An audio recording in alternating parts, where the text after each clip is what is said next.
సంతోషం కదా. దేవుని కృపను బట్టి పలుకుడనైన నన్ను దైవజనుల కోరిక మేరకు ఆయన పిలుపు మేరకు చక్కటి సమయాన్ని స్థలాన్ని దయచేసి ఇలా మీ చెంత నిలబెట్టిన దేవాది దేవునికి ముందుగా కృతజ్ఞతాస్తుతులు చెల్లిస్తున్నాను. అలాగే నాకు ఈ అవకాశం ఇచ్చిన దైవజనులు శ్యామ్ గారికి కుటుంబానికి నా హృదయపూర్వక వందనాలు తెలియజేస్తుంటూ అలాగే కూడి వచ్చిన మీ అందరికీ యేసు వారి పేరు శుభాభివందనాలు తెలియజేస్తున్నాను. ప్రియులారా, తండ్రి గారి విషయంలో నాకు పెద్దగా తెలియదు, కానీ శ్యామ గారి విషయంలో మాత్రం ఆయన ఒక క్రైస్తవ వీరుడు. అఫ్ కోర్స్ ఆయన పడిన కష్టం కానీ ఇవన్నీ మీకు తెలుసో లేదో నాకు తెలియదు, కానీ నేను చాలా వింటుండేవాడిని. వన్ మ్యాన్ ఆర్మీ, ఒకే ఒక వ్యక్తి, సపోర్ట్ కూడా లేదు నాకు తెలిసిన. సో దేవుడిని ఆధారంగా చేసుకుని ఎదురు చేశారు. యుద్ధం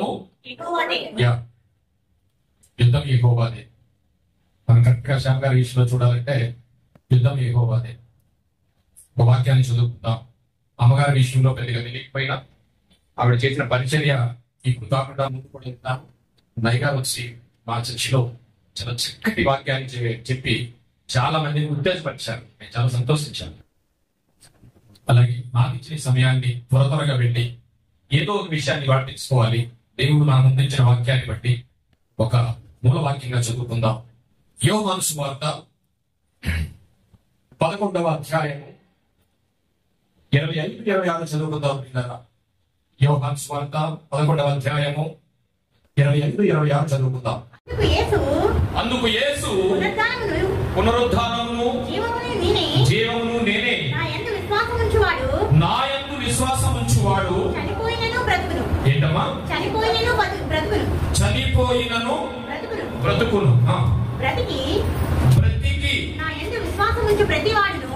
చనిపోయిన తర్వాత విశ్వాసం ఉంచడానికి కుదరదట. బ్రతికుండగానే ఆయన యందు విశ్వాసం ఉంచువాడు ప్రతివాడును ఎన్నటికి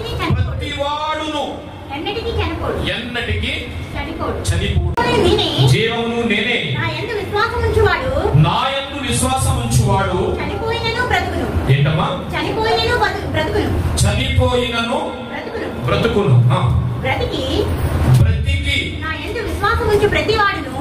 చనిపోయిన తర్వాత విశ్వాసం ఉంచడానికి కుదరదట. బ్రతికుండగానే ఆయన యందు విశ్వాసం ఉంచువాడు ప్రతివాడును ఎన్నటికి చనిపోడు. ఇక్కడ ఉన్న మీరందరూ కూడా 1వ శతాబ్దంలో యేసు ప్రభు వారు అడిగిన మాట ఈ రోజు బైబిల్ ద్వారా మన ముందు దేవుడు మనల్ని అడుగుతున్నాడు. ఇక్కడ ఎందుకు వచ్చామంటే ఎన్నో కారణాలు ఉండొచ్చు, కానీ ఇక్కడ అడిగేది ఏంటంటే నన్ను నమ్ముచున్నావా? ఎంతమంది నమ్ముచున్నావా? కానీ అందరూ నమ్మి తీరాలి. ఒక్క శరణాన్ని పాడి నేను ముందుకెళ్తాను. తీరాలి. ఒక్క శరణాన్ని పాడి నేను ముందుకెళ్తాను. జీవితాంతము వరకు నీకే సేవ సల్పుదునంటిని, జీవితాంతము వరకు నీకే సేవ సల్పుదునంటిని, నీవు నాతో నుండి ధైర్యము ఇచ్చి నడుపుము రక్షక, జీవితాంతము వరకు నీకే సేవ సల్పుదునంటిని, నీవు నాతో నుండి ధైర్యము ఇచ్చి నడుపుము రక్షక, జీవితాంతం వరకు నీకే సేవ సల్పుదునంటిని.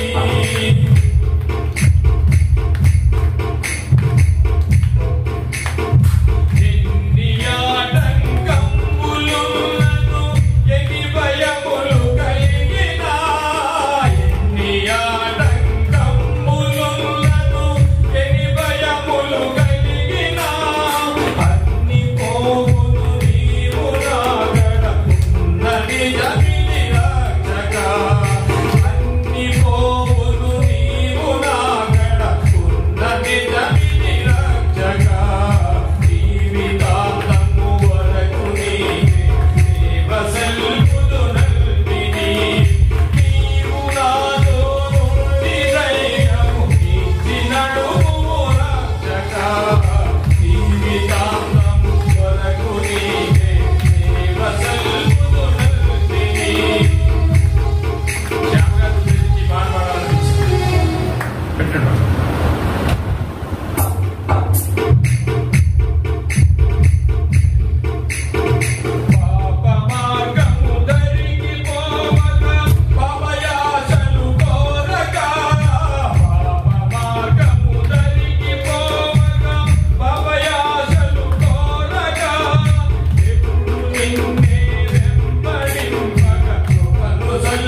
ప్రియులారా, దేవుడు మనకి ఇచ్చిన ఈ రాత్రికాల సమయంలో చక్కటి అవకాశాన్ని బట్టి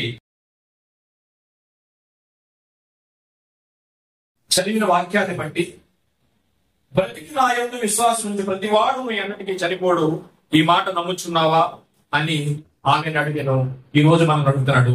చదువుకున్న వాక్యాన్ని బట్టి చిన్న ప్రార్థన చేసుకుందాం. ప్రియులారా, మహోన్నతుడు మహాపరిశుద్ధుడైన మా పరలోకపు తండ్రి, ఈ రాత్రికాల సమయంలో నీ కృపను బట్టి నీ పిల్లలైన మేమందరం ఇలా నీ సన్నిధిలో నిలవడానికి మీరు ఇచ్చిన ఈ అవకాశానికై కృతజ్ఞతాస్తుతులు చెల్లిస్తూ, ఆయన మీరు మాతో మాట్లాడిన వాక్యాన్ని బట్టి మీరెవరో మీరేంటో మేమెవరో మేమేంటో మాకు తెలియని పరిస్థితుల్లో ఉంటే ఇవాళ మాతో సుట్టిగా మాట్లాడండి. ఆయన మీరు మాకు రాసి ఇచ్చిన పరిశుద్ధ గ్రంథం నుంచి కొన్ని మాటలు అల్పుడనైన నేను వివరిస్తుండగా కేవలం మీరు నా నోటి మూలన కొన్ని మాటలు వివరించడానికి దయచేయండి. చెప్తున్న మాటలు నా సొంత ఆలోచన కాక, సొంత జ్ఞానం కాక, అతిశయం కాక, కేవలం నీ నోటి మూలగా కొన్ని మాటలు వివరించడానికి ఆయన చెప్తున్న నాకు వింటున్న పిల్లలకు సమయోచితమైన జ్ఞానాన్ని మీ పరిశుద్ధాత్మ కుమారుడి ద్వారా మాకు దయచేయమని ఈ చిన్న ప్రార్థన యేసు వారి ప్రశస్తమైన నామంలో మిక్కిలి వినయంతో బ్రతిమలాడి వేడుకొనిచున్నాము తండ్రి, ఆమేన్. ప్రియులారా, ఈరోజు తల్లి గారి గురించి కొన్ని మనం విషయాలు విన్నాం. ఆమె ఖచ్చితంగా దేవుడి దగ్గరికి వెళ్ళి ఉంటారు అనే ఒక మాట విన్నాం. ఏమండి, క్రైస్తవ జీవితంలో వస్తున్నాము వెళుతున్నాము. వచ్చిన వాళ్ళందరూ పరలోకం వెళ్ళడానికే వస్తున్నారు. అసలు పునరుత్థానం అనగా ఏంటి? పునరుత్థానం అనగా ఏంటండి? ఏమ్మా, దేవుడు మరలా తిరిగి లేవడం. ఆయన ఎందుకు లేచాడు మరలా తిరిగి? మనందరికి పెళ్ళిళ్ళు అప్పులు అన్ని తెచ్చడానిక కాదు కదా. ఎందుకు లేచాడు ఆయన మళ్ళా తిరిగి? అసలు పునరుత్థానం అనగా తిరిగి లేవడం. మీరన్నదే కన్ఫర్మ్. తిరిగి లేవడం. ఎందుకు లేచాడు ఆయన తిరిగి అంటే, చనిపోయేది మరలా తిరిగి లేవడం, పునఃప్రారంభం. ఈ కాంటెక్స్ట్ ఈ సృష్టిలో ఉన్న ఏ గ్రంథంలో అయినా ఉందా మీకు తెలిసి? నో. అందుకే మనం చెప్పాలనుకుంటున్నాం. యేసు ప్రభు వారు అనేక ప్రవచనాల ద్వారా ఆయన శిలువ ప్రవచనాలు, శిలువ మరణం, శిలువ ప్రవచనాలు పాత నిబంధనలో 33 సుమారు ఉంటే అవి 4 సువార్తలలో అవి నెరవేరాయి. కేవలం శిలువ ప్రవచనాలు మాత్రమే. అయితే ఈ ప్రవచనాలు ఇవన్నీ ఎందుకు ఆయన లేవాలి, ఎందుకు పునరుద్ధారణ అవ్వాలి అంటే మనం పునరుద్ధారం కావడానికి. అంతేనండి. మిగతా ఎన్ని పక్కన పెడితే మనం పునరుద్ధానం కావాలి. ఇప్పుడు నేను ఈరోజు అడుగుతున్నాను, క్రీస్తు పునరుద్ధానం గురించి మీకు పూర్తిగా తెలుసా? తెలుసుకునే వచ్చాం అక్కడికి. అన్ని తెలియకపోయినా ఆయన మన కొరకు పుట్టాడా, వచ్చాడా ఈ లోకానికి? యేసు ప్రభు వారు పుట్టినవాడా, ఈ లోకానికి వచ్చినవాడా? వచ్చినవాడు. ఎందుకు వచ్చాడు అంటే, ఇదిగో నీకు నాకు పునరుద్ధాన విషయాలు తెలియడానికి, ఆయన పునరుద్ధానం అవ్వడానికి లోకానికి వచ్చాడు. మనం పునరుద్ధానం అవ్వడానికి వచ్చాడు కదా. మరి నీ పునరుద్ధానం నీకు తెలుసా? వస్తున్నావు వెళ్తున్నావు, కానీ ఎలా వెళ్తావు? మనకి పరలోకం వెళ్ళడానికి వచ్చావు. ఎలా పరలోకం వెళ్తావు? ఏమిటి ప్రాసెస్ ఏంటి? ఈ విషయం ఖచ్చితంగా తెలియాలి. ఎంత సమయమైనా ఈరోజు వీలైతే దేవుడు ఆయన వెనుకల్లో మనం వినడానికి చేద్దాం. ఎందుకంటే హైదరాబాద్ వెళ్ళొచ్చానే అంటాడు. ఇల్లుడికి తెలిసి ఎలా వెళ్ళొచ్చాడో మనకి తెలియదు, వెళ్ళని వాడికి ఏమి తెలియదు. కానీ పరలోకం అంటున్నావు, పునరుద్ధానం అంటున్నావు, నిత్యజీవం అంటున్నావు. అక్కడికి ఎలాగెళ్తావో తెలుసా? అంశం రాసుకోవాల్సింది. ఈ రోజు అంశం ఏంటి తెలిసిన? నీ పునరుద్ధానం నీకు తెలుసా? ఎలా వెళ్తావు? అందుకే మహాజ్ఞాని అని ప్రసంగి గారు రాస్తూ, మొన్నైనది వెలిపెట్టవలే 12వ అధ్యాయము 7వ వచనం. నేను చదువుతాను, రాసుకోండి. మొన్నైనది వెనుకటవలే మరలా భూమికి చేరును, ఆత్మ తను దయచేసిన దేవుని యొద్దకు చేరును. మరలా పోవును, మరలా చేరును అంటే ఇప్పుడు నేను మాట్లాడుతాను, మీరు మళ్ళా వచ్చిన కాడికి వెళ్తారండి, ఇంటికి వెళ్ళిపోతారా అని అడిగితే దాని అర్థం ఏంటి? మీరు ఎక్కడి నుంచి వచ్చారు? ఎక్కడో చోట నుంచి వచ్చారు. సో మీరు మళ్ళా అక్కడికి వెళ్ళిపోతున్నారు. వెళ్ళిపోతారా అక్కడికి? ఇక్కడ కూడా అదే మాట్లాడుతున్నాడు. ఏం మాట్లాడుతున్నాడు జాగ్రత్తగా ఆలోచించండి. ప్రతి వాక్యాన్ని మనం చదువుకుంటాం, కానీ దాని విశ్లేషణలో కానీ దివారాత్రంలో దానిని చదివినవాడు అన్నాడా, ధ్యానించిన వాడు అన్నాడా? ఇవాళ ధ్యానిద్దాం. ఈ వాక్యాన్ని చాలాసార్లు చదువుకుంటాం, ఒకసారి ధ్యానిద్దాం. మొన్నైనది వెనుకటి వల్లే మరలా భూమికి చేరును, ఆత్మ తాను దయచేసిన దేవుని యొద్దకు మరలా పోవును. ఎక్కడికి వెళ్ళిపోతాడండి? ఆయన దగ్గరికి వెళ్ళిపోతాడు. అంటే ఇది ఎక్కడి నుంచి వచ్చింది? ఏంటది? మనలో ఉన్న ఆత్మ. ఇది తెలుసు కదా మీకు. ఇవి మూడు అనేది పక్కన పెడితే రెండు, శరీరం వేరు, ఆత్మ వేరు. ఈ శరీరంలో ఆత్మ ఉందంతే. అందుకే మహానుభావుడు మొదటి శతాబ్దంలో యేసుప్రభు గారు చెప్పే వరకు ఈ విషయం ఎవరికి తెలియదు. ఏమని? ఆత్మయే జీవింపజేయుచున్నది, శరీరము కేవలము నిష్ప్రయోజనము. ఇది వెళ్ళిపోతే కృష్ణబాబు గారు అన్నారు, ఇప్పుడైనా ఒక్క సెకండ్ ఇది కానీ పైకి వెళ్ళిపోతే శవ ఎక్కడ ఉందని అడుగుతారు. ఈ రోజు నేనేం చెప్పాలనుకుంటానంటే, అమ్మగారు ఖచ్చితంగా ఆవిడ క్రియలను బట్టి ఎక్కడికి వెళ్ళారు తెలుసా? ఎక్కడికి వెళ్ళారు తెలుసా? పరలోకం. పరలోకం అనగా ఇంకో విషయాన్ని చెప్తున్నాను. పరలోకం ఎవ్వరూ వెళ్ళలేదు ఇప్పటి వరకు. పరదేశు రైల్వే స్టేషన్ గెస్ట్ హౌస్ పెట్టాడు. అక్కడ అందరూ అక్కడ కూర్చుంటారు. ఒక ట్రైన్ వస్తుంది, రెండు ట్రైన్లు వస్తాయి. ఆ రెండు ట్రైన్లో అందరినీ ఎక్కించేస్తారు. ఒక ట్రైన్ ఆయన దగ్గర, ఇంకో ట్రైన్ కూర్చుంటారు. రెండో ట్రైన్ గురించి మనకు వద్దు, ఆయన వరకు వెళ్ళే ట్రైన్ గురించి మాట్లాడుకుందాం. అసలు దాని ఆలోచన కూడా మనకు వద్దు. ఓకే, అంటే ఈ ఆత్మ ఎక్కడి నుంచో వచ్చింది మన దగ్గరికి.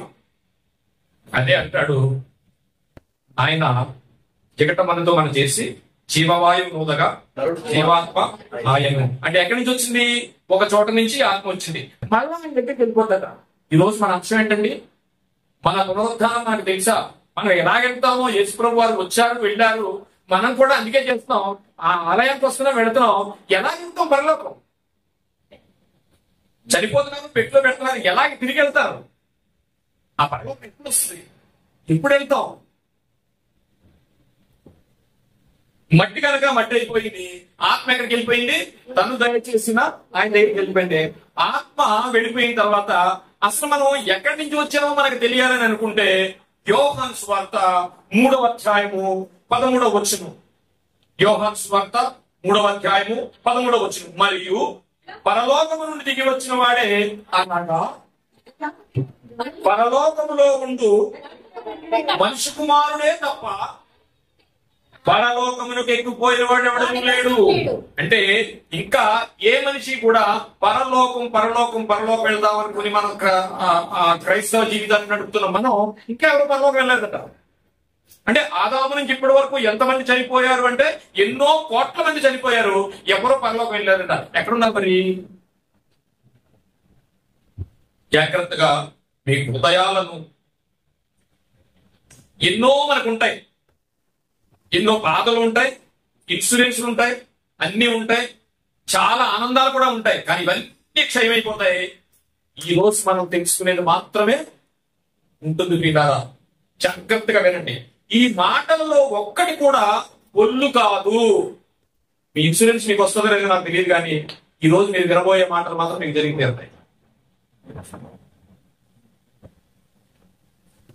పరలోకముందు మనిషి కుమారుడు తప్ప పరలోకమునకు ఎక్కిపోయిన వాడు ఎవడను లేడు. మరి మనం అసలు యేసు ఎందుకు వచ్చాడు ఇక్కడికి? మనం ఇందాక చెప్పుకున్నాం. ఎఫెసీయులకు రాసిన పత్రిక 1వ అధ్యాయము 6వ వచనం. మనము తన ఎదుట పరిశుద్ధమును నిర్దోషులమై ఉండవలెనని జగత్ పునాది వేయబడక మునిపే ప్రేమ చేత ఆయన క్రీస్తులో మనల్ని ఏర్పరచుకోలేను.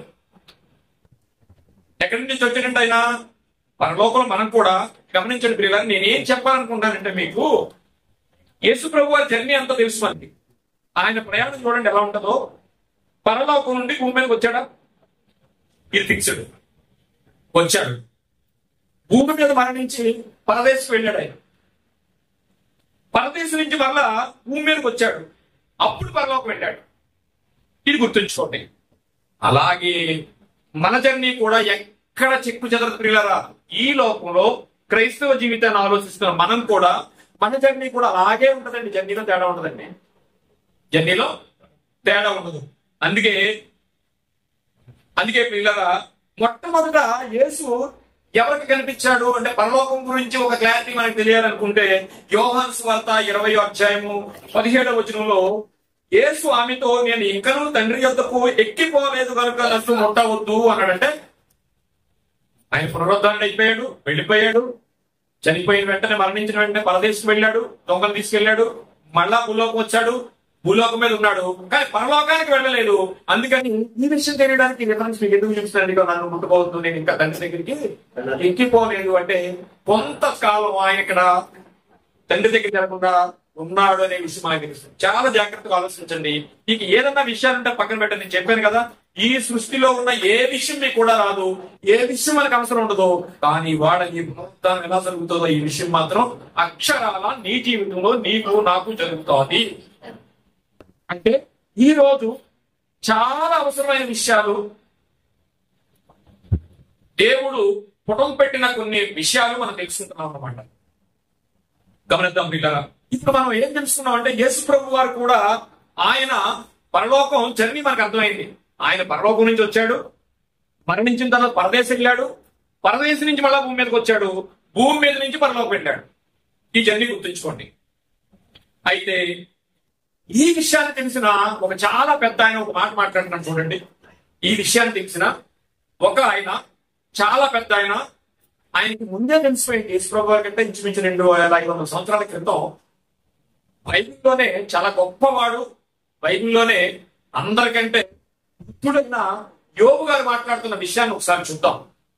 యోబు గ్రంథము 13వ అధ్యాయం 9వ అధ్యాయము 25వ వచనం. యోబు గ్రంథము 19వ అధ్యాయము 25వ వచనం.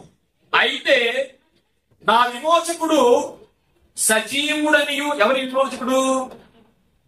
యేసు ప్రభు వారి గురించి మాట్లాడుతున్నాడు ఆయన. ఎలా తెలిసిపోయింది యేసు ప్రభు వారు ఆయనకి? యేసు ప్రభు వారు పుట్టడానికి ఆయనకి 2500 సంవత్సరాల క్రితం మాట్లాడుతున్నాడు అని ఆయనకి తెలిసింది. ఎలా తెలిసింది అనే అవకాశం అంటే మళ్ళా ఒక రోజు చెప్పుకుందాం. మొత్తం మీద ఆయనకి తెలిసింది.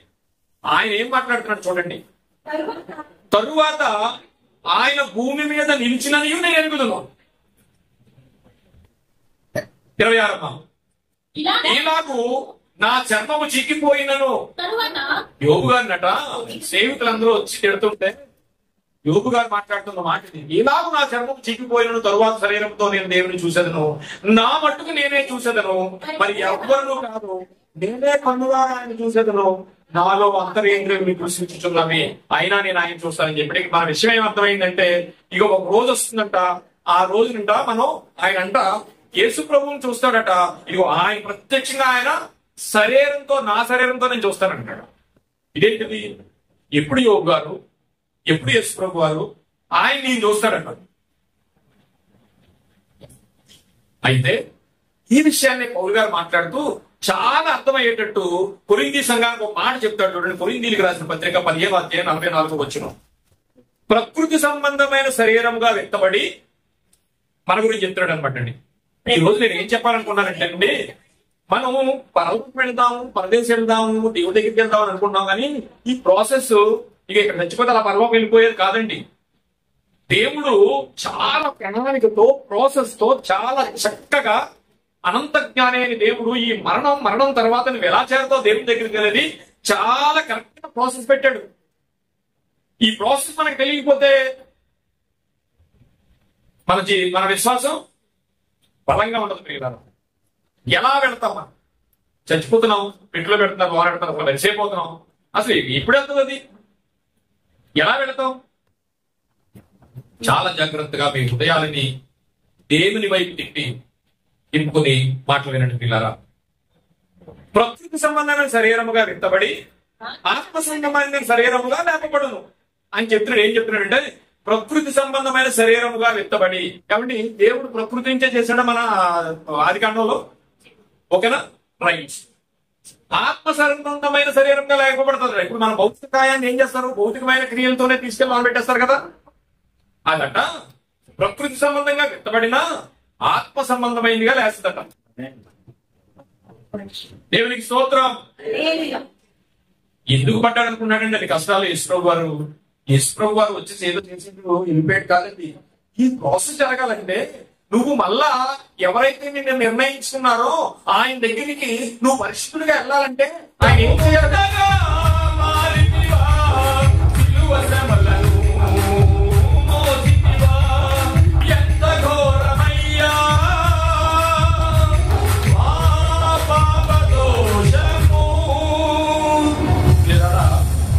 భయంకరమైన పాపదోషాన్ని ఆయన రక్తం పొందుగా మరి ఎందుకు చేశాడు సార్?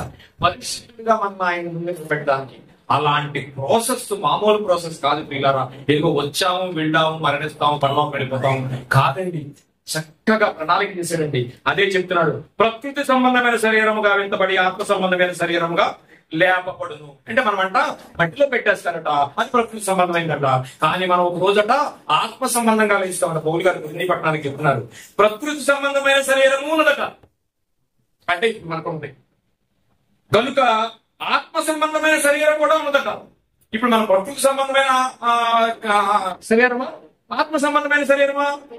ప్రకృతి సంబంధమైన శరీరం. కానీ ఒక రోజు అందరూ ఎలా మారుతారట? ఆత్మ సంబంధమైన శరీరాలుగా మనం మారుతాం. ఇలా ఒక రోజు వస్తుంది, అది మారరు కాదు అనడానికి లేదు. దానికి కులంతోని, మతంతోని, మనుషులతోని, వేదాలతోని, బ్రతులతోని పనిచేసి పిల్ల ప్రతి మనిషి ప్రకృతి సంబంధమైనగా విత్తబడతాడు. విత్తబడతాడు మొలేస్తాడట. విత్తబడటం అంటే మనం ఏమనుకున్నాం? మట్లు కల్పించడం. మట్లు కలపలేదండి. మంటికి ఈ వాక్యం మనకు ఉండదు ఏంటంటే మొన్నైనది కాదమ్మా, మమ్ములను మట్టికి మార్చుచున్నావు, నరులారా తిరిగిరండి అని ఏమన్నాడట?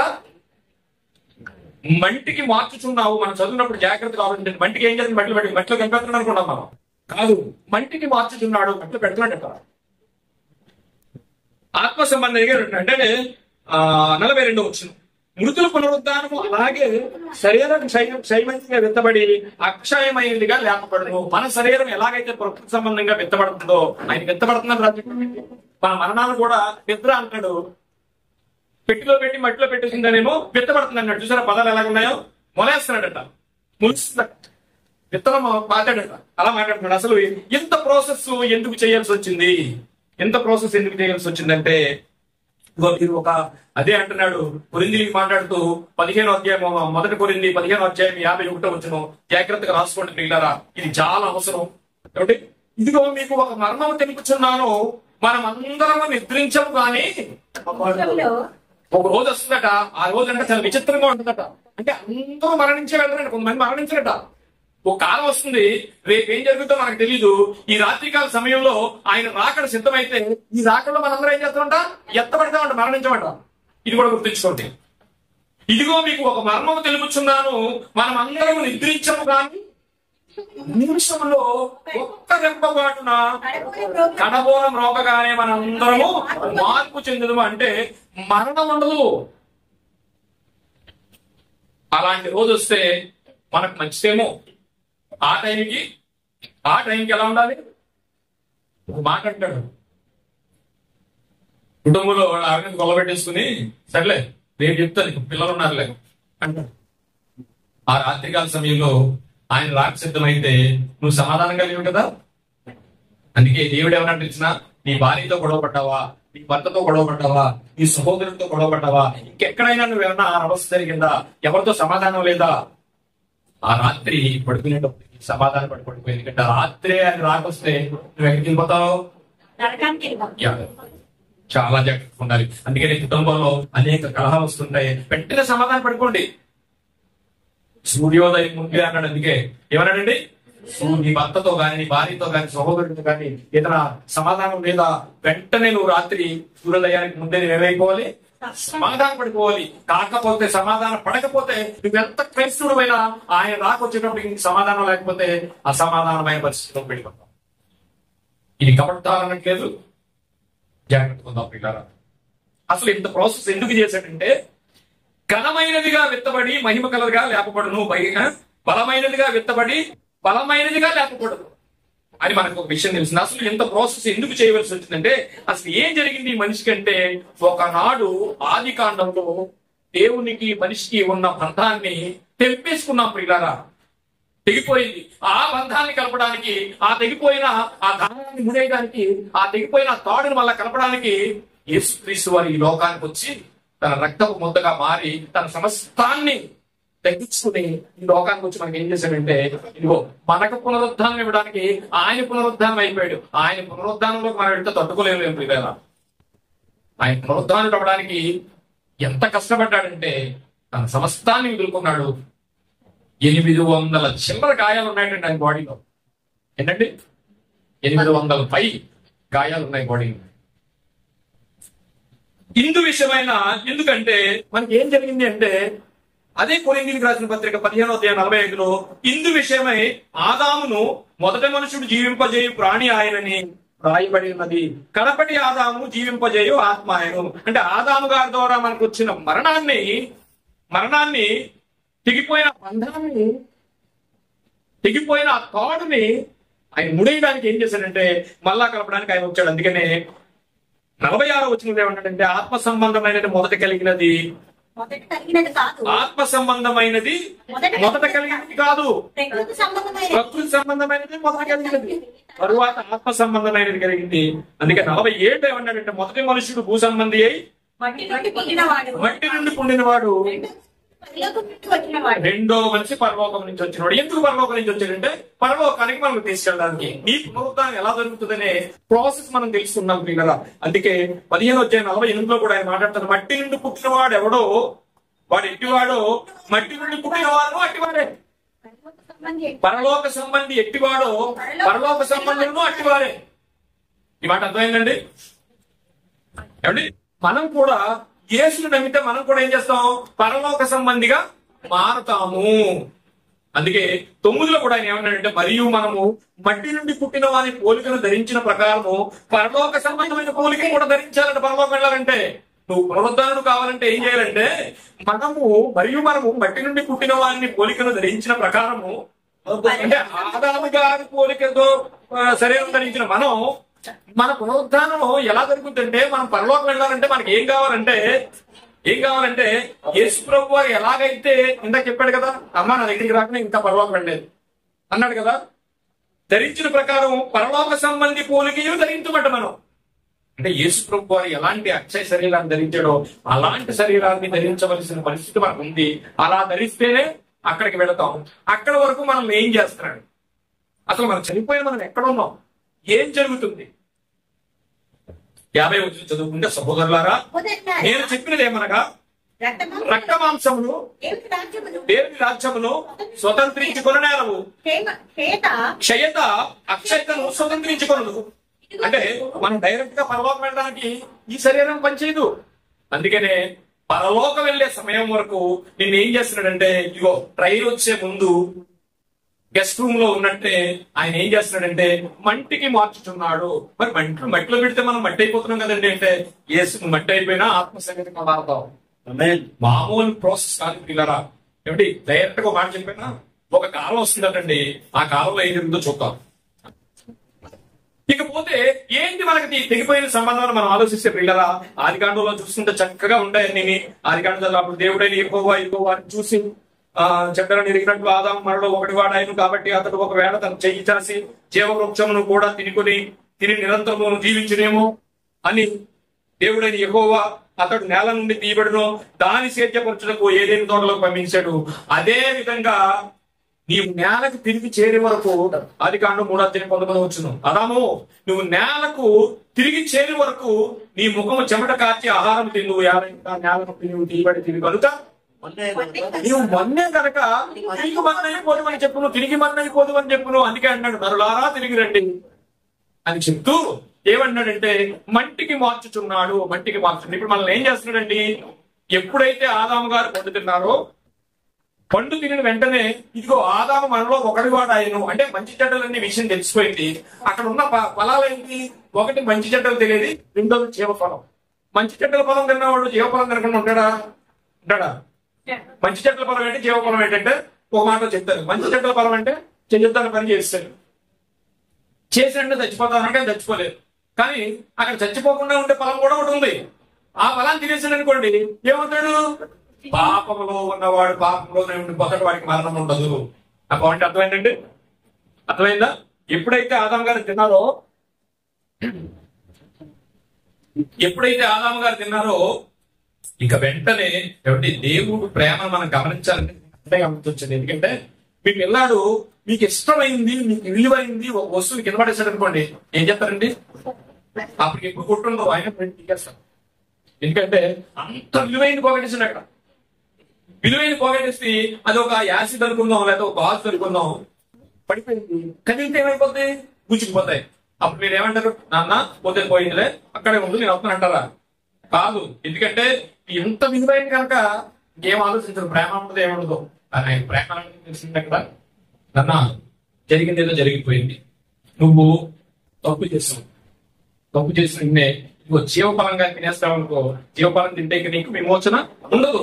అందుకే నువ్వేం చేస్తావంటే, ఇదిగో బాదాం మనలో ఒకటి వాడు ఆయన ఈ జీవఫలం తిని మరలా బ్రతుకునేమో అని వెంటనే ఏం చేశాడంటే, ఆ జీవఫలం తినకుండా అనేకమైన కట్టడు అక్కడ చేసేసి నాన్న నువ్వు మా తప్పు చేస్తావు, అయిపోయింది, నువ్వేం చేస్తావంటే అప్పటి వరకు నువ్వు అప్పటి వరకు ఏం చేస్తావంటే అదే చెప్తున్నాడు, నేల నుండి వచ్చావు కదా, నువ్వు నేలలోనే ఉండు, మిగతా ప్రాసెస్ నా కుమారుని తీసుకొచ్చి నేను మళ్ళా నా దగ్గర తెచ్చుకుంటాను. ఏం ప్రేమ అంటే అది?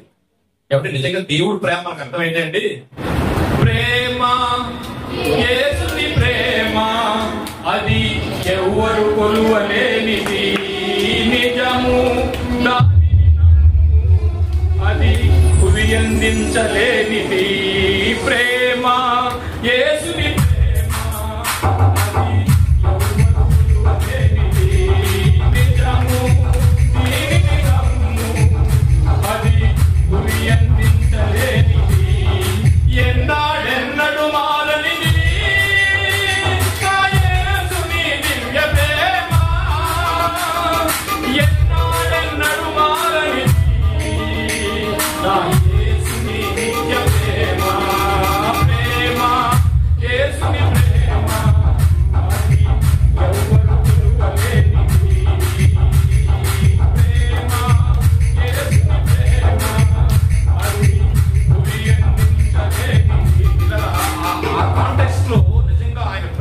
ఆలోచించినట్లయితే వెంటనే చొక్కాయి గుర్తించి వెంటనే ఏం చేశాడు, నన్ను మట్టి నుంచి వచ్చావు కాబట్టి మట్టిలో వెళ్ళిపో, ఇదిగో నేను ప్రాసెస్ అంతా చేసుకుంటాను, నా కుమారుని తెచ్చుకుంటాను, నా కుమారుని నీకు బలిగా మళ్ళా నిన్ను దగ్గరికి తెచ్చుకుంటాను అన్నాడు.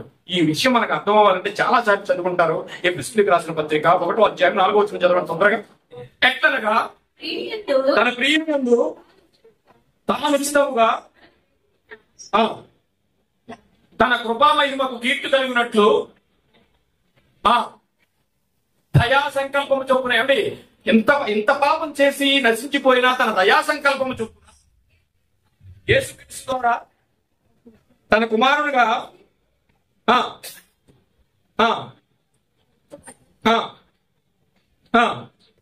పరిశుద్ధులను నిర్దోషులమై ఉండవలెనని.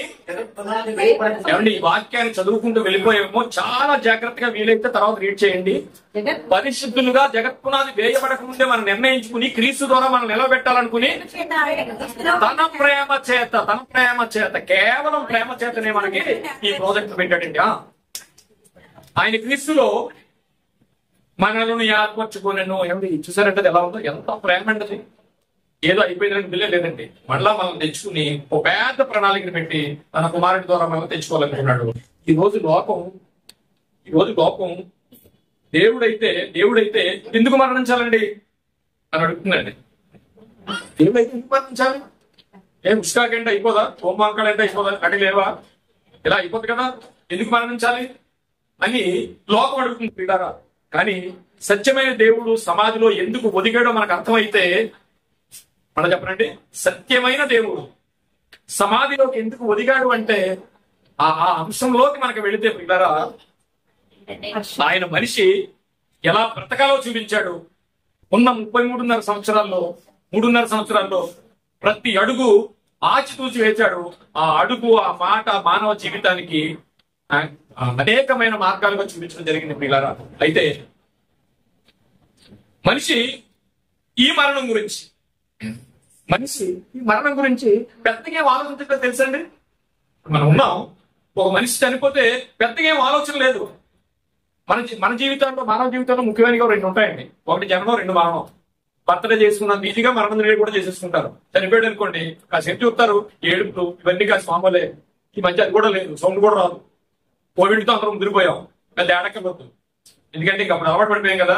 అందుకని భార్య టైం అయిపోయింది రీసెంట్ అంటది, ఎందుకంటే కొన్ని ప్రాబ్లమ్స్ ఉంటాయి, తప్పు కాదు అది. అందుకని మరణానికి పెద్ద ఇంపార్టెన్స్ ఏం లేదు. కానీ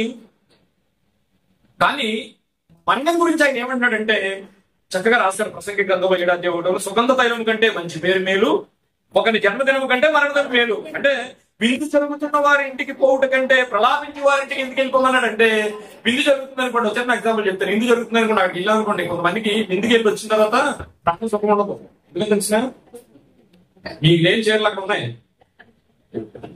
మీకు లేని ఏ అక్కడ ఉన్నాయి, ఇంకా అది కట్టుకోవాలని ఉంటుంది మనకి. ఇది సత్యమే. ఇంటికి వెళ్ళినప్పుడు ఉండే ప్రాబ్లమ్స్ అండి ఇవి. కానీ మీ గొలుసు వాళ్ళ గొలుసు ఒకేలా ఉంటది, కానీ ఏదో ఒకటి ఉంటది కొంచెం, అబ్బాయి అనుకుంటే బాగుంటుంది. అంటే విందు జరుగుతున్న వారి ఇంటికి వెళ్ళొద్దు, మరణం జరుగుతున్నారంటే మరణం ఏంటో తెలియాలనా? మరణం గురించి తెలియాలని కాదు, మరణంలో ఏదో తెలియని ఒక విషయం ఉంది. అందుకని అక్కడికి వెళ్ళిన ఆయన నీకు అన్ని విషయాలు తెలుస్తాయని ప్రసంగిగా రాస్తున్నది. మరణము అందరికీ వచ్చిన కనుక బ్రతుకువారు దానిని మనసున పెట్టుదురు. అంటే విందులో విషయం ఉండకపోవచ్చు, కానీ మరణంలో చాలా విషయం ఉందట. దాన్ని మనసు ఉంచుకుంటారని విందు కంటే ముందు ఎక్కడికి వెళ్ళమన్నాడు? మన భాషలో దినానికి వెళ్ళమన్నాడు. అంతేనండి. సో ఆలోచన విందు సుఖానికి దగ్గరకు వెళితే మనకి ఏం తెలుస్తుందో పక్కన పెడితే, మరణం ప్రలాపించి వారింటికి వెళ్తే మాత్రం మంచి విషయాలు తెలుస్తాయంట. ఏంటో ఈ విషయాలు? మరణం గురించి అంట. ఎందుకు మన మరణం గురించి అంటే ఖచ్చితంగా అవుతుంది కాబట్టి. నీకు ఇష్టం ఉన్నా లేకపోయినా, నీ ఇన్సూరెన్స్ వచ్చినా రాకపోయినా ఖచ్చితంగా మనం పట్టుకుని వెళ్ళిపోతాం. పోనీ అలా చెప్తుందా? అది లేదు. నిన్నే చూసానని అంటాడు, మనం ఎట్టుంటా బయట రాత్రే గెలిచాడండి. ఇలా ఉంటుంది అనమాట. సో ఈ వాక్యం మనం చాలా సార్లు వినేసాం. అందులోకి వెళ్ళి మనం ఆలోచిస్తే, ఒకరి జన్మదినం కంటే మరణదినం మేలని ఎందుకన్నాడంటే, ఇగో జన్మంలో ఏంటి, మరణంలో ఏదో ఉంది. చావు గురించి లోకం ఏం నేర్చుకుందంటే అండి, చాలా తక్కువ నాలెడ్జ్ ఉందండి మరణం గురించి. మన ఇంటికి ఒక ఆయన వస్తాడు కార్డు అట్టుకుని. ఆ కార్డు అట్టుకుని వచ్చినంటే బయట నుంచి మాట్లాడి పంపించేస్తాం. తెలుసా మీకు? పాటు తెల్లగానే ఉంటది, కానీ పక్కన నల్లగా అనిపించుంటది. కొన్ని విషయాలు చెప్పినా, ఒకసారి ఆయన అక్కడి నుంచే పంపించేసి అది కూడా చింపేసి మొఖాన్ని కొట్టేస్తాం. మొఖాన్ని కొట్టినట్టు ఉంటుంది, సుమా మొఖాన్ని కొట్టరు. అంటే ఇచ్చిన కార్డు అక్కడే చింపేసి బయటపడితే మొఖాన్ని కొట్టినట్టు కాదు అది. అది ఆయనకి తెలుసు. ఏం కార్డు అది? బిర్యానీ కార్డు. మరణం గురించి పెద్దగా మనిషి ఏమి ఈ మూఢనమ్మకాల్లో మరణం గురించి ఉండిపోయింది తప్ప, ఒక శ్రమ వస్తే సైకిల్ బండి దిక్కుపోతారు, ఎదురెళ్ళరు. ఉంటుందా ఎలా ఉంటుందా? ఎలాగైనా వచ్చి అందులో డౌట్ ఏం లేదు. ఓల్డ్ ఏజ్ పీపుల్ మన ఇంట్లో ఉంటారు. వాళ్ళు మరణించిన తర్వాత అందరూ చూడాలి. మనం చూడవచ్చు, చూడకపోవచ్చు, వాళ్ళు ఏమనుకోవడానికి లేదు. మనం దాన్ని చూడాలి. పరలోకం వెళ్ళడానికి, నిత్య రాజ్యంలోకి వెళ్ళడానికి నీ తల్లిదండ్రులు సన్మానించేది కూడా ఒక మెట్టు. ఇక్కడ కోణాలు ఉన్నా, కొడుకులున్నా, ఎవరున్నా అది చేసి తీరాల్సిందే. అయితే ఆ ముసలాడు చనిపోతుంది అనుకోండి, అంటే మరణం మీద మనిషికి ఏ అవగాహన ఉన్నదని గురించి ఒక విషయం మాట్లాడుతున్నాను అనమాట. ఆ ముసలాడు చచ్చిపోతే బతుకున్న వాళ్ళ మూలం ఎక్కడ ఉంటుంది, ఒక పరిపేస్తుంది, చిన్న పాత పరిపేస్తుంది. చచ్చిపోయింది ఒకటి. ఏం చేస్తారు తెలుసా? ఆ పరుపుని మంచం తీసుకుని పూర్వం ఎక్కడో పడతారు. ఎందుకంటే మళ్ళీ ఆడు వచ్చేది బ్రతుకుండగా చనిపోయిన వెంటనే బంగారు గాజులు ఉంగరాలు తీసేసారు, అయిపోయింది, ఏం లేదు. కానీ పరుపు మాత్రం ఇక్కడ ఉంచవరు. ఇప్పుడు కడిగేసేసి ఈ మాత్రం విలువలు పెట్టుకుంటాం, కానీ పరుపు మాత్రం ఎక్కడ పడేస్తారు?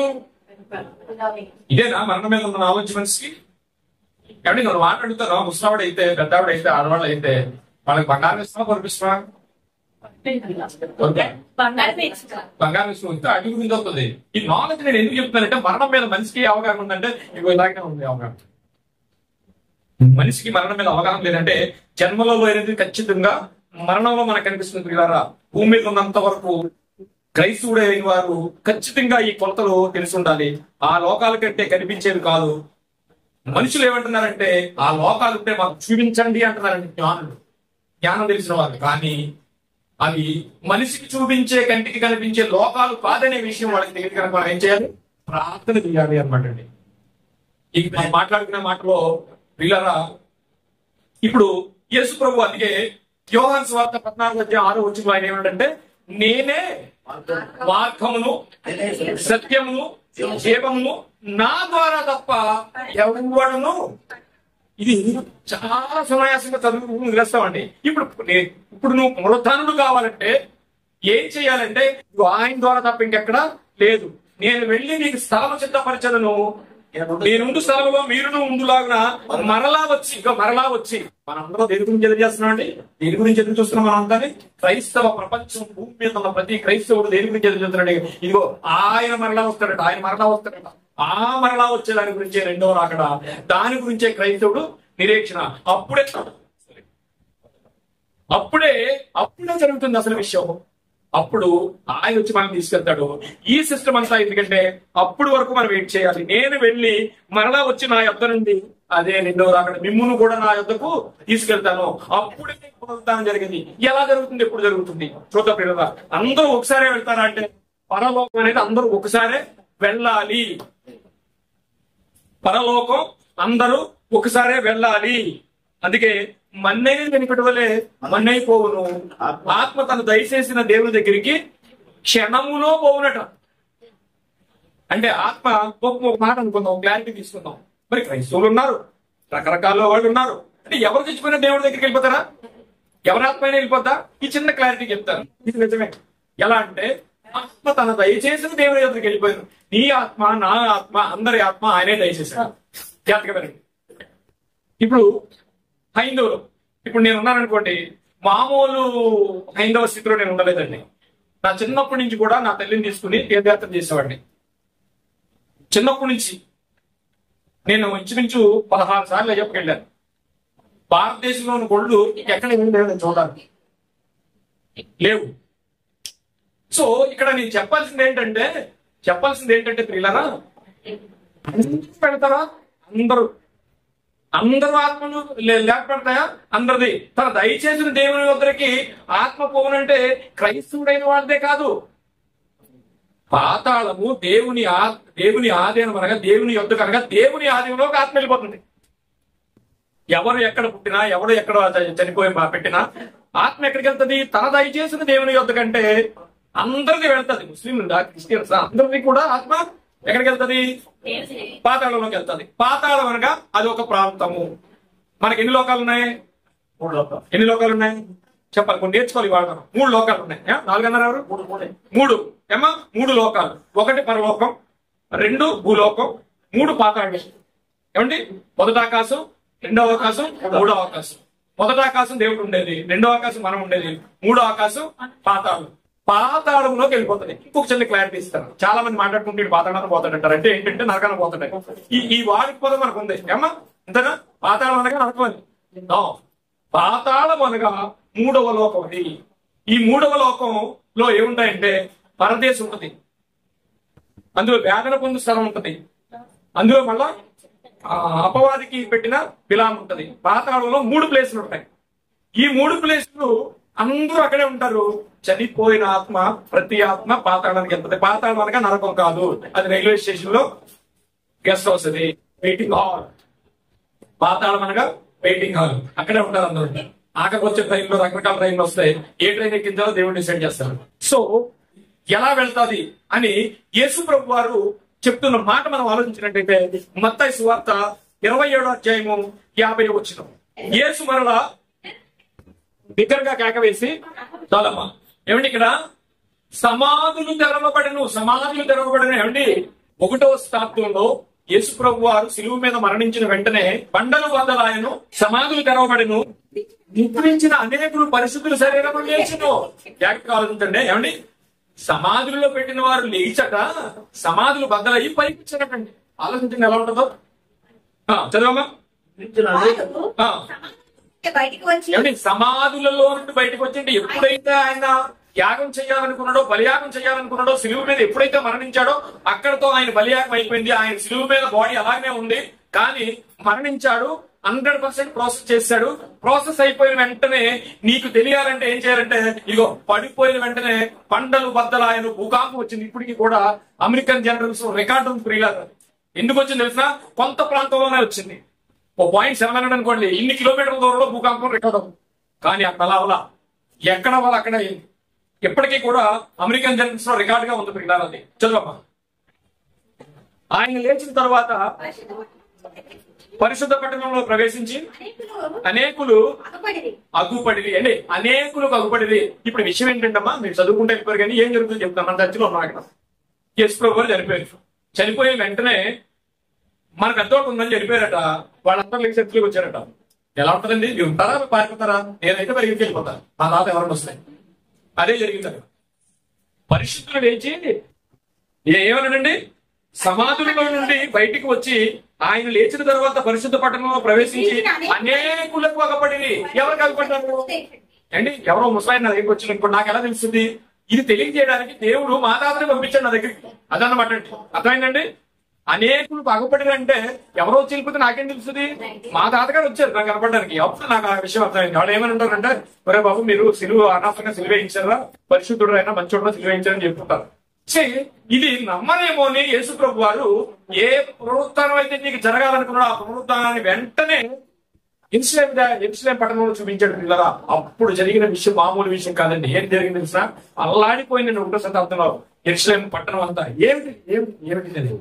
కాబట్టి యేసు ప్రభు వారు ఊరికనే ఈ ప్రపంచ కాలానికి కాలమానానికి మధ్యలో పెట్టలేదండి. క్రీస్తు పూర్వం క్రీస్తు శకం అని. మామూలు విషయం కాదు పిల్లరా. చదవండి అమ్మా. 54. ఇది చూసిన వాళ్ళంట అల్లిపోయారటండి. ఎలాగా? ఏ రోమా ప్రభుత్వం అయితే ఆయనకి సిలువ ఖరారు చేసిందో, ఎవరైతే హింసించారో వీళ్ళందరూ ఏం మాట్లాడుతున్నారు చూడండి. శతాధిపతియు అతనితో కూడా యేసుకి కావలి ఉన్నవారును భూకంపము జరిగిన కార్యములన్నిటినీ చూసి ఏంటి? ఎప్పుడైతే సిలువ ఆయన మరణించిన తర్వాత పరిస్థితులు లేవడం, భూకంపం రావడం, ఇదంతా ఎప్పుడైతే జరిగిందో కళ్ళారా చూసిన ఈ రోమా ప్రభుత్వ ఉద్యోగులందరూ ఆడిపోయారు. ఇది సత్యం. నిజముగా ఎవరైతే, ఏ ప్రభుత్వం అయితే, ఏ మనుషులైతే ఆయన సిలువ వేయించి చంపారో దేవుడు కాదు అని వారందరూ నిజముగా ఈయన దేవుడి కుమారుడని చెప్పుకునేది. కానీ మూలవాక్యంలో మనం చదువుకున్న విషయాన్ని మనం నమ్ముచున్నామా? మొట్టమొదటిగా అడిగాడు ఆయన, నమ్ముచున్నామని లేచాడండి. ఏదో వచ్చి వెళ్ళిపోతున్నాం అంతేనా? ఆయన లేచాడని దాఖలాలు ఉన్నాయా? బలంగా ఉందా మనకి? అందుకే అడిగాడు. పొందుతారు నమ్ముచున్నావా అని అడిగాడు మనకి. కానీ ఎవరన్నారట? ప్రత్యేకంగా చూసిన రోమా ప్రభుత్వం మాట్లాడుతుంది, ఈయన నిజముగా దేవుని కుమారుడే. యేసు మరణించిన తర్వాత సమాధిలో పరిస్థితులు ఎందుకు లేచారంటే నమ్మరు ప్రియులారా. ఈ రోజు కూడా నీకు కష్టం వస్తే ఎంతో నమ్మకంగా నువ్వు కష్టం వచ్చినట్టు నా విశ్వాసం అయిపోతున్నావు. ఇది నిజమని నమ్మట్లేదు. ఎప్పుడైతే బలంగా నువ్వు యేసు ప్రభు వారు నిజమైన అనుకున్నారో, కానీ నీ కష్టం నేను ఏం చేస్తుంది తెలిసిన? పక్కకు వచ్చేస్తా. నిజమైన అంటావా? అతను వచ్చింది అక్కడి నుంచి కదా. ఆది తల్లి గారు ఏమన్నారు? ఇది నిజమా? రోజు మనకు వచ్చేది కూడా అదే. రోజుకోసారైనా మనకు వస్తుంది. మనందరం ఏమంటామంటే తెల్లారి ఆరంగా నాడిపోసుకుంటుంటాం. ఆయన వల్ల మనకి ఇలా వచ్చింది అది. ఆయన ఐదానంలో ఒకసారి తిన్నాడు. మనం ఏం చేస్తున్నాం తెలుసునండి? ఏదైనా ఏంటో తెలిసినా ఇదే. ఆయన ఏదైనా వనంలో ఉన్నాడు, కానీ మనం జైలు పెట్టుకుంటాం. ఆడవాళ్ళకైతే బ్యాంక్ లో ఉన్నాం. ఇదే ఇంటి తిరుగుతున్నాం. రోజుకి ఎన్ని పడి తిన్నామో ఇప్పుడు అర్థం అవుతుంది మీకు. సో అపోస్తుల కార్యములు 1:3 ఆయన శ్రమ పడిన తరువాత 4 దినముల వరకు వారికి అగపడుచు దేవుని రాజ్య విషయములను గురించి బోధించు అనేక ప్రమాణములను అంటే ఊరకనే వదిలేలేదండి. ఆయన లేచిన తర్వాత 40 దినాలు అనేకులకు విట్నెస్ ప్రూఫ్ ఎన్నో చూపించాడండి. ఎందుకంటే మనం నమ్మవండి. దొమ్మగారు ఏం చేశారు? ఆయన నమ్మలేదు. ఎందుకు 40 రోజులు ఉన్నాడంటే, 2 రోజులు ఉండి వెళ్ళిపోతే ఆయన కానీ చనిపోయి ఏ కళ ఏదో వచ్చి ఉంటుంది అనుకుంటారు పేదరాళ్ళు. వీళ్ళందరూ ఏమనుకుంటారంటే పేదరు గారు కట్టని కళ ఏదో వచ్చినట్టుంది అనుకుంటారు అంతే. 40 దినాలు రుజువులు చూపించలేడండి. మామూలు విషయం కాదండి. చనిపోయిన ఆయన 40 దినాలు అనేక రుజువులు తాను శ్రమ పడిన తరువాత 40 దినములు వారికి అగ్గుపడుచు దేవుని రాజ్య విషయములను గూర్చి బోధించుతూ అనేక ప్రమాణములు చూడండి. ఏముందండి? రుజువులు చూపి వారికి తను తాను సజీవంగా కనపరుచుకున్నాను. ఎందుకంటే యూదులను శోధకి అడుగుతారండి. అలాగే మనం కూడా మారిపోయాం. వాళ్ళు అడుగుతారండి. అందుకని ఏం చేశాడు? శోధకి అడుగుతారు కనుక ఖచ్చితంగా ఆయన చూపించాడండి. అపోస్తుల కార్యాలు 4:16 ఈ మనుషులను అప్పుడు వీళ్ళంతా ఏం చేశారు తెలుసునండి? అక్కడ కూడా ఒక కుట్ర పడినారు. ఇలా కాదు, ఏదో ఒకటి చేసి మొత్తం మీద యేసుప్రభు వారు తప్పని నిరూపిద్దామని ఒక ఆలోచనకు వచ్చేటప్పటికి ఏమన్నారు చూడండి. అపోస్తుల కార్యాలు 4:16 ఈ మనుషులను మనం ఏమి చేయటము, వారి చేత ప్రసిద్ధమైన శోధక్రియ చేయబడినది యెరూషలేములో కాపురం ఉన్న అందరికీ అర్థమైపోయింది కదా. యెరూషలేములో ఉన్న వారికి అందరికీ తెలిసిపోయింది కదా. మనం ఏం చేద్దాం? ఇంకా ఏమి చేయడానికి లేదు. మనం ఏమి చేయడానికి లేదు. అందుకే చెప్పాడండి. ఏంటంటే యేసుప్రభు చెప్పింది యోహాను సువార్త 5:28 దీనికి ఆశ్చర్యపరకుడి, ఒక కాలం వస్తున్నది, ఆ కాలం సమాధిలో ఉన్న వారు అందరూ ఆయన శబ్దం విని లేచరు అని ఎప్పుడో యేసుప్రభు చెప్పారు. ఆ యేసుప్రభు చెప్పిన మాట అక్కడ నెరవేరింది. ఏమండి? అందుకే చెప్పాడు కీర్తనల గ్రంథంలో 93 ఆయన మాట్లాడతాడు, నీవు మనుషులను మట్టికి మార్చుతున్నావు, నరులారా తిరిగి రండి చలవిస్తున్నావు, మనుషులను మట్టికి మార్చున్నాడు. ఏమంటే ఈ మట్టిలో పెట్టినట్లు ఇప్పుడు ఎలాగొస్తారు ఏంటని మనం ఆలోచిస్తే ఈ మట్టికి ఒక చరిత్ర ఉంటుంది కదా. ఈ మట్టి ఏమంటే బయట మట్టి ఉందండి, ఇసుకుందా? ఆ ఇసుక ఎప్పటి నుంచి ఉందండి? ఒకసారి పొరబెట్టి ఆలోచించండి. ఎప్పటి నుంచి ఉంది? ఎప్పటి నుంచో ఉంది. ఆర్కియలాజికల్ ప్రకారంగా, సైంటిస్టులు చెప్పిన ప్రకారంగా 1400 కోట్ల సంవత్సరాలు అయింది భూమి ఉంటుందని వాళ్ళు చెప్తున్నారు. అంటే 1400 కోట్ల సంవత్సరాల నుంచి అక్కడ మట్టి ఉంది. ఆ మట్టి అని పాడైందా? ఒకవేళ పాడైన మట్టి కనిపిస్తుంది. ట్రైన్లోనే తీసి పక్కన వేస్తే 4 రోజుల మళ్ళీ తెలగైపోతుంది. సో మట్టికి ఒక గుణం ఉంది. ఆ గుణం ఏంటంటే మట్టి ఎప్పుడు కూడా చెడిపోదు. అందుకే ఆయన ఏం చేస్తున్నాడట? మట్టికి మార్చుతున్నాడు. మనల్ని మట్టికి మార్చుతున్నాడు. నేను ఒక విషయం చెప్తాను. మట్టిలో పెట్టేస్తున్నాడు కదండి. ఎలాగే తగ్గుతుంది అంటే టమాటా సాస్ ఉందండి. టమాటాలు పూరకాలు పెట్టి కాదు అయితే పెట్టుకోవాలని 1 రోజుల దగ్గర కొనుక్కుంటాయి. నాకు ఇష్టం ఇక్కడ తింటా ఉంటాను. పూర్వకాలం టమాటాలు మనకి ఇక్కడ దొరికేవి. అవి ఒక రోజు 2 రోజులు తర్వాత పోయి అనమాట. ఇప్పుడు ఒక మనిషిని ప్రిజర్వ్ చేయాలనుకుంటే ఏం చేయాలంటే దేవుడు మట్టికి మార్చినట్టే. ఇప్పుడు చిన్న విషయం చెప్తాను. ఉదాహరణకి పాలు ఉన్నాయి. మామూలు పూర్వం ఏముండేది? పాలు ఎప్పుడు అయిపోయి ప్యాకెట్లు వచ్చాయి. ఆ ప్యాకెట్ ఫ్రిడ్జ్ లో పెట్టుకుంటే 2 రోజులు 3 రోజులు ఉంటాయి. అంతేనండి, ఇంకెక్కువ ఉంటాయా? దాని తర్వాత టెట్రా ప్యాక్ అని వచ్చింది తెలుసా మీకు? టెట్రా ప్యాక్ మీకు 1 మంత్ ఎంత ఉంటుంది? 1 మంత్ ఎంత ఉంటుంది ఏమండి? ఆ పాలు అయిపోయింది. ఇప్పుడు ఆ పాల్ని వెన్న చేయండి, ఎలా ఉంటది? చాలా ఉంటుంది. ఆ వెన్నని నెయ్యిగా మార్చండి, అసలు ఛానల్ కాదు. మీరు ఇంట్లో కాసుకున్న నెయ్యి అయితే ఏమీ అవుతుంది, దాని క్వాలిటీ పెరిగిపోతూ ఉంటది. ఎవరి భూమి మీద ఉన్న నీకే ఇన్ని ఆలోచనలు ఉంటే దేవుడికి ఉండదా? దేవుడు ప్రజలు చేసుకోలేదా? మట్టికి మార్చుతున్నాడు. ఎందుకట మట్టికి మార్చుతున్నాడు? ఆ మట్టిలో ఏమవుతుందంటే పిల్లరా, అందుకే పౌలు గారు మాట్లాడుతూ కొరింథీయులకు రాసిన 5:1 భూమి మీద మన గుడారమైన పాయింట్కి వచ్చేస్తాను. ఇంకా నేను చాలా ఉన్నాయి కానీ చాలా టైం అయింది క్లోజ్ చేస్తాను నేను. ఇంకా పౌలు గారు ఏం మాట్లాడుతున్నారంటే ఆయన ఉద్దేశాన్ని చెప్తున్నాడు చూడండి. భూమి మీద మన గుడారమైన 2 కొరింథీయులు 5:1 భూమి మీద మన గుడారమైన ఈ నివాసము. జాగ్రత్తగా ఆలోచించండి. క్రైస్తవ ప్రపంచం ఏముందనుకుంటే అనేక నివాసములు అనగానే పరలోకంలో కూడా ఇళ్ల స్థలాలు ఉన్నాయనుకున్నారు. ఏమనుకున్నారండి? అక్కడ ఇళ్ళున్నాయి, బంగారు రోడ్లు ఉన్నాయి, నివాసం అనగా ఇళ్ళు అనుకున్నారండి. ఇవాళ జాగ్రత్తగా మీరు తెలుసుకోవాల్సింది ఏంటంటే ఈ నివాసాలు అంటే ఏంటో మీకు చెప్తాను. ఇవాళ జాగ్రత్తగా తెలుసుకోండి, కంగారు పడద్దు. భూమి మీద మన గుడారమైన ఈ నివాసం. ఆయన చూడండి ఒకసారి. భూమి మీద మన గుడారమైన ఈ నివాసం అంటే నివాసం అంటే ఏంటి? శరీరం పైన ఒక ఆకారం ఉంది, ఒక ఆకారం ఉంది, దాని నివాసం. గుడారం అనగా శరీరం.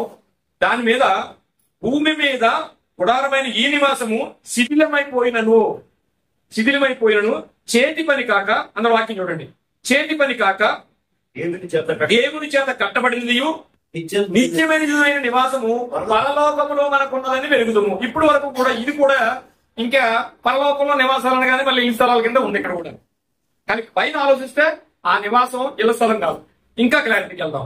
2వ వచనం మనం దిగంబరం కాక వస్త్రం ధరించిన వాడు కనపడుతుంది కాబట్టి పరలోకము నుండి వచ్చు ఏంటి ఇల్లు అట్టుకొస్తాడా, ఇల్లు స్థలాలు అట్టుకొస్తాడా? ఇది ఏంటంటే ఎప్పుడైతే మనం మట్టిలో పెట్టారో ఆ మట్టిలో మనం మన్నైపోయి ఉంటాం. ఇలా ఎప్పుడైతే ఆయన రాకడ వస్తుందో, ఆయన రాకడ వచ్చినప్పుడు ఏం చేస్తాడు తెలుసునండి, ఆయన ఆత్మను తీసుకుని వస్తాడు. మన ఆత్మ ఎక్కడికి వెళ్ళిపోయింది? దేవుని ఆధీనంలోకి వెళ్ళిపోయింది. దేవుని ఆధీనంలోకి వెళ్ళిపోయిన ఆత్మను తీసుకుని కిందకు వస్తాడు ఆయన. పరిశుద్ధులతో ఆయన కిందకు వస్తాడు. ఆ పరిశుద్ధులు ఎవరు? చనిపోయిన వారు, పూర్వకాలం నుంచి ఆయనకు పరదేశకి వెళ్ళిన వారు అందరినీ తీసుకుని వస్తారు. ఆ అందరిని తీసుకుని వచ్చినాడు. మనం పరలోకి వెళ్ళాలంటే ఏం చేయాలంటే మీకు చిన్న విషయం చెప్తాను. భూమి మీద నుంచి మనిషి పైకి వెళ్ళడానికి, చంద్రమండలం వెళ్ళాలంటే ఒక డ్రెస్ ఉంటుంది. ఆ డ్రెస్ చాలా కాస్ట్ ఉంటుంది. ఆ డ్రెస్ లేకపోతే చంద్రమండలం వెళ్ళలేడు. మరి పరలోకి వెళ్ళాలంటే డ్రెస్ ఉండదు. ఇప్పుడు ఆయన మాట్లాడుతున్నాను చూడండి. మనము దిగంబరమును కాక వస్త్రం ధరించుకునే వాడుగా కనబడదుము. పైకి వెళ్ళిపోయేటప్పుడు అంట ఆయన రెండో రాకడ వచ్చి మనం తీసుకెళ్ళేటప్పుడు అంట ఎలా ఉంటామంట, చచ్చిపోయాం, బట్టలు పెట్టేసాం, మనకు బట్టలు ఏమీ లేవు, కానీ దిగంబరులుగా ఉండమంట. వస్త్రము ధరించుకునే వారుగా ఉంటామంట. ఏ వస్త్రం అంటది? కాబట్టి పరలోకం నుండి వచ్చు మన నివాసము. నివాసం అనగా ఇక్కడ తొడుగు, నివాసం అనగా తొడుగు. రెండో రాకడలో మనకు ఆయన తెచ్చేది ఏంటంటేనండి, ఒక తొడుగు తీసుకుని వస్తున్నాడండి. ఎవరికి? పరిశుద్ధులైన వారికి. పరిశుద్ధులైన వారికి రెండవ రాకడలో ఆయన తొడుగు తీసుకుని వస్తాడు. మరి పరిశుద్ధులు కాని వారికి అందరూ లేస్తారు. పిల్లల గుర్తుంచుకోండి, క్రీస్తుని నమ్మినా నమ్మకపోయినా కులం మతం ఏమీ లేదు, చనిపోయిన వారు అందరూ మళ్ళీ లెగిస్తారండి. ఖచ్చితంగా పైకి అందరూ లెగిస్తారు. ఒక రోజు వస్తుందండి, మన వాళ్ళని మనం చూస్తాం. ఇది క్రైస్తవం అంటే. మన వాడిని మనం చూస్తాం.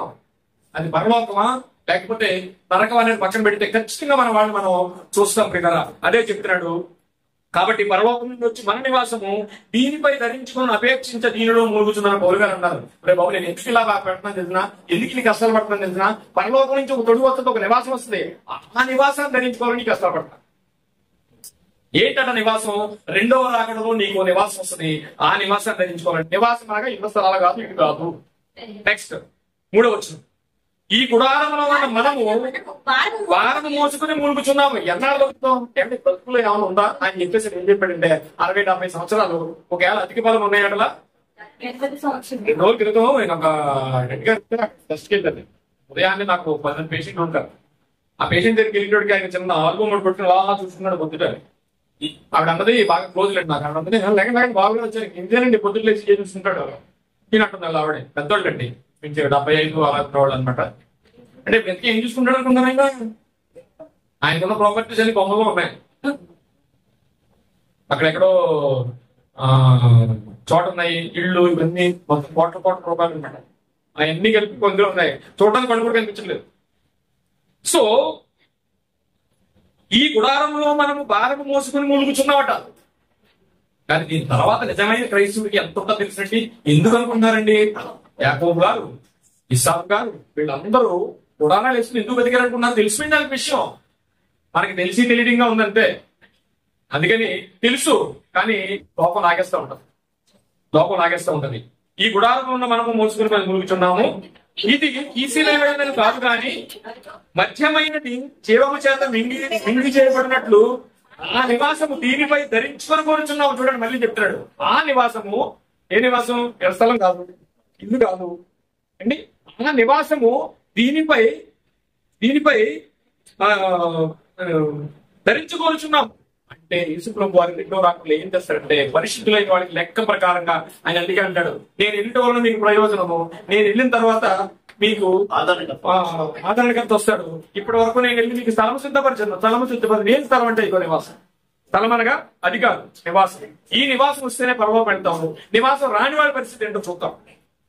దీని నిమిత్తము మరణం సిద్ధపరిచిన వాడు దేవుడే, మరియు ఆయన ఆత్మ అను సంచపరువును మనకు అనుగ్రహించి ఉన్నాడు. 6వ వచనం. వెలుచూపుల వలన కాక విశ్వాసం వలన నడుచున్నాము కనుక ఈ దేహములో నివసించుచున్నంత కాలము ప్రభువుకు దూరంగా ఉన్నామని ఎరిగి ఉండి ఎల్లప్పుడూ ధైర్యం గలవారై ఉన్నాము. అయితే నా తండ్రి ఇంట అనేక నివాసములు కలవు. చూడండి, ఇప్పుడు చూడండి. నా తండ్రి ఇంట అనేక నివాసములు కలవు, లేని ఎడల మీతో చెప్పుదును, మీకు స్థలము సిద్ధపరచ వెళ్ళుచున్నాను. నేను వెళ్ళి మీకు స్థలము సిద్ధపరచని ఎడల నేనుండు స్థలంలో మీరును ఉండులాగా మరలా వచ్చి నా యొద్ద నుండి మిమ్మల్ని తీసుకుని పోవద్దు. అంటే మట్టిలో పెట్టి ఆయన వచ్చేటప్పటికి ఏం చేస్తారంటే పరిశుద్ధులందరూ పైకి లెగిస్తారట. ఎందుకంటే పరిశుద్ధులందరూ పైకి లెగుతారట అండి. చూడండి ఒకసారి యెషయా గ్రంథము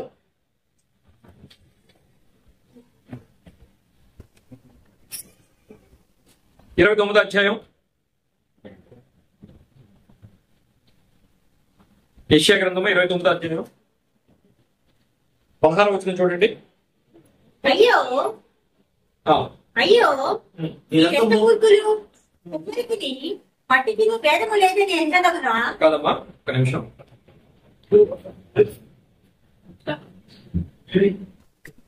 చూడండి, కొరింథీయులకు రాసిన అది 2వ కొరింథీ 5:2 అమ్మా.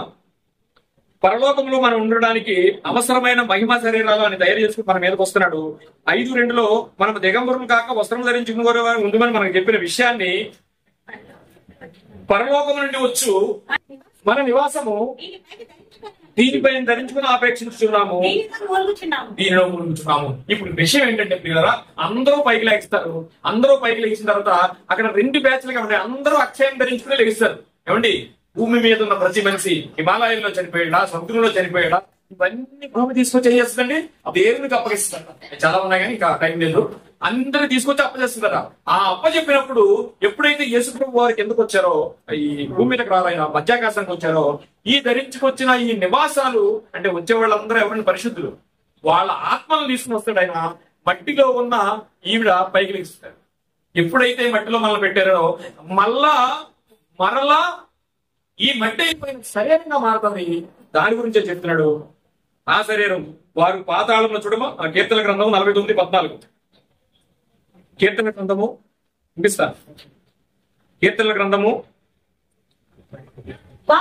వారు పాతాళంలో మందగా కూర్చోబడ్డారు. మరణము వచ్చి కాపరి ఉండెను. ఏంటి ఇందాక యెషయా గ్రంథం 26:19. అందుకే చెప్తున్నాడు చూడండి, యెషయా గ్రంథము 26:19 అధ్యాయం. మృతులైన నీ వారు బ్రతుకుతురు, నా వారి శవములు సజీవములగును. ఏంటి యెషయా గారితో మాట్లాడుతుంటే ఏం మాట్లాడుతున్నాడంటే, మృతులైన నీ వారు కూడా బ్రతుకుతారు. ఇక్కడ చూడండి, అందరూ పైకి లేస్తారట. మృతులైన వారు అందరూ పైకి లేస్తారట. మృతులైన నీ వారు బ్రతుకుతురు, నా వారి శవములు సజీవములగును. మట్టిలో పడి ఉన్న వారు మేల్కొని ముచ్చగించుడి, నీ మంచు ప్రకాశమానము. భూమి తనలోని ప్రేతమును సజీవులుగా చేయును. ఇప్పుడైతే పరిశుద్ధులైన వారు నివాసం ధరించుకుని పరలోకం వెళ్ళిపోతారు. పరిశుద్ధులు కాని వారు ఏం చేస్తారంటే, అదే కీర్తనల గ్రంథం 49వ అధ్యాయం 14, వారు పాతాళములో మందగా కూర్చబడ్డారు. మందగా కూర్చబడ్డారు అంటే వాళ్ళకు ఒక లెక్క ఉండదండి, ఏమీ ఉండదండి. అందరూ శరీరం ధరించుకుంటారు, కానీ అందరిది కూడా అక్షయ శరీరమే. ఏమండి, మహిమ శరీరం కాదు, అక్షయ శరీరం. అంటే అందరికీ స్పర్శ ఉంటుంది, అందరికీ స్పర్శ ఉంటుంది. ఎందుకు స్పర్శ దేవుడు పెట్టాడంటే, ఇదిగో పరలోకం వెళుతున్న నువ్వు పక్కన పెడితే నరకానికి అగ్ని ఆరదు, పురుగు సావదనే తోటికి వెళ్ళేటప్పటికి నీకు మళ్ళా సెన్సేషన్ కావాలని దేవుడు ఏం చేశాడంటే శరీరాలతో మనిషిని లేపాడు. మళ్ళా నీ పునరుత్థానం ఏంటంటే, నీ పునరుత్థానం నీకు తెలుసంటే ఇదిగో ఎంత ప్రాసెస్ ఉంది. ఆయన వచ్చి మట్టిలో ఉన్న మనుషులు మళ్ళీ అక్షయంగా పైకి లేపుతాడు, వాళ్ళందరికీ నివాసాలు ధరిస్తాడు. పరిస్థితులు కాని వాళ్ళు వారు పాతాళంలో మందగా కూర్చబడును, మరణం వారికి కాపరి అయి ఉండును. ఉదయం యథార్థవంతులు నేరుదురు, వారి స్వరూపం జాతకాలు ఇచ్చాడు. ఇక్కడ చాలా ఇంపార్టెంట్ పాయింట్, వారి శరీరములు నివాసములు లేనివై అని అండర్లైన్ చేసుకోండి. ఇప్పుడు అర్థమైందంటే నివాసం అంటే వ్యవస్థలలో కొడుకులో వాళ్ళ శరీరాలకు ఏమి లేవట, నివాసం లేదంట. నివాసం లేదంట. ఏ వీళ్ళకి పరిస్థితులకి ఏముంది, నివాసం తీసుకుని వచ్చాడు. రెండో రాకడలో యేసుప్రభు ఏం తీసుకొస్తారనుకున్నారు, నివాసాలు తీసుకొస్తారు. మనకి నివాసాలు తీసుకొచ్చి పరిస్థితులు జరుగుతారు. నివాసం కాని వాడికి, పరిస్థితులు కాని వాడికి ఏముందండి, వారి స్వరూపంలో నివాసం లేనివై పాతాళంలో క్షయమైపోదురు. ఈ పునరుత్థానం తెలుసా అంటే ఎంత ప్రాసెస్ తీసుకుంటారు.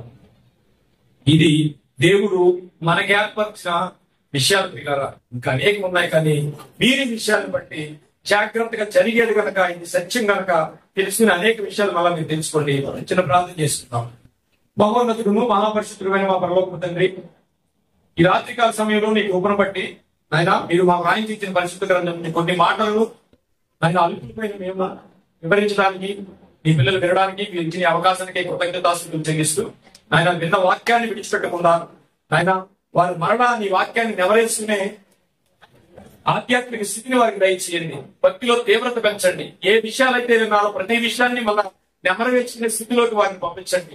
ఆయన ఎవరు ఎందుకు వచ్చారో మాకు తెలియదు, కానీ సమస్తము ప్రార్థనాంశాలు మీరు ఎరిగిన వారు.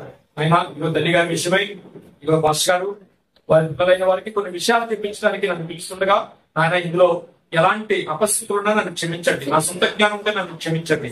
ఈ చిన్న ప్రార్థన యేసు వారి పరిశుద్ధమైన నామములో మిత్రులతో బ్రతిలాడి పెట్టుకుంటున్నాము తండ్రి. ఇద్దరికి వందనాలమ్మా. ఇద్దరు ఫస్ట్